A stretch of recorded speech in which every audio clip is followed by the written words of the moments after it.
Dans cette ruelle oubliée de la rue Al-Moutanabbi, nous entrons dans une mosquée qui a été fermée et négligée depuis de longues années. Ce qui m'emporte, ce ceux qui y sont enterrés. Cette mosquée est aujourd'hui l'une de ces maisons abandonnées. Le maximum utilité de cette maison, c'est d'être un magasin pour les papeteries de la rue Al-Moutanabbi. Taleb, qui est enterré ici, était l'ami de Daoud Pacha, qui deviendra plus tard gouverneur de Bagdad. Les deux ont été enlevés, enfants, et amenés de Caucase, un village de Géorgie, pour être vendus dans de nombreux marchés d'esclavage, jusqu'à ce qu'ils soient achetés par Suleiman Pacha le Grand. Dans le cadre de la formation de l'armée des Mamelouks, dont l'origine remonte à des régions d'Asie centrale, Géorgie, Circassien, Daghestan, Caucase, la domination des Mamelouks a continué pendant environ 92 ans pour se terminer en 1831. Malgré la fin des Mamelouks, cette famille a continué à occuper des postes importants dans l'État.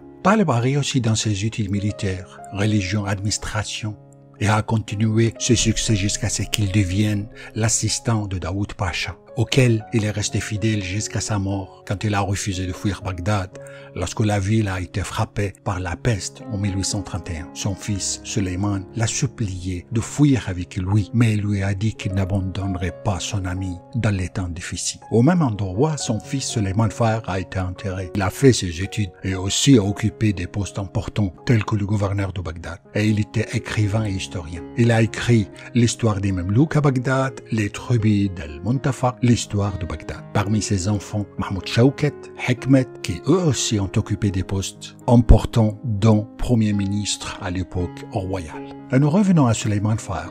Lorsque le juge lui a posé des questions sur le nom de son grand-père, il a répondu « Monsieur le juge, pas besoin de nom de mon grand-père car il n'était pas musulman ». C'est-à-dire qu'il considérait que sa vie réelle a commencé ici avec son père. Et au-delà de cela, rien n'existe. La belle chose est que cette famille a servi l'Irak honnêtement et correctement, bien que ses origines soient hors de ces milieux lointains. Nous quittons cet endroit qui est vraiment proche du palais du sultan, ce qui signifie que la zone était la zone de l'État. Et faisons nos adieux à la mosquée abandonnée et négligée, et nous espérons qu'il reviendrait à la vie, car c'était le désir de Taleb, et son fils, Hekmet Suleiman, d'y faire la prière.